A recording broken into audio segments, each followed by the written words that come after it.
ரஞ்சனி சேகர் 02ன்னு ஒருத்தர் கேட்டிருக்கீங்க. Enjoy being a human சொல்றீங்க சுவாமிஜி. நாங்களும் ட்ரை பண்றோம், ஆனா கூட ஹியூமன்ஸ் கொடுக்கிற தொல்லையில எங்களால என்ஜாய் பண்ண முடியல. அம்மா நல்லா புரிஞ்சுக்கோங்கம்மா, யாராவது தொல்லை கொடுத்து உங்களுடைய ஆனந்தம் அழியுதுன்னா அது ஆனந்தமே இல்லை. நன்றாக புரிந்து கொள்ளுங்கள். தீதும் நன்றும் பிறர் தர வாரா. இப்ப நான் மட்டும் என்ன, மனிதர்கள் சுத்தி இல்லாம எங்கேயோ ஒரு காட்டுல தனியா உட்கார்ந்துருக்கேன்னா, பல ஆயிரக்கணக்கான மக்களால் தொடர்ந்து சூழப்பட்டிருந்து இப்பொழுதும் தொடர்ந்து சூழப்பட்டு இருக்கின்ற வாழ்க்கையை வாழ்பவன்கையா நானு. ஒரு முக்கியமான விஷயம், நான் எந்த காட்டுக்குள்ள நான் போய் உட்கார்ந்தனால அந்த காடு நாடாயிடுதுமா. பெங்களூர் விடுதி அந்த இடம் நான் போய் உட்கார்ந்தப்ப காடு, ஒரே ஒரு நபர் கூட சுத்தி 2000 ஏக்கரில் ஒருவர் கூட வசிக்காத சுத்தமான காடு.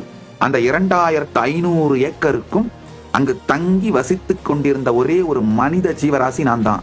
அந்த காட்டுல போய் தான் உட்கார்ந்துருந்தேங்க. காடு நாடாயிடுச்சு. அதே மாதிரிதான் எந்த காட்டுல நான் போய் உட்கார்ந்தனாலும் சுற்றி மக்கள் சூழ்வதால நாடாயிடுது.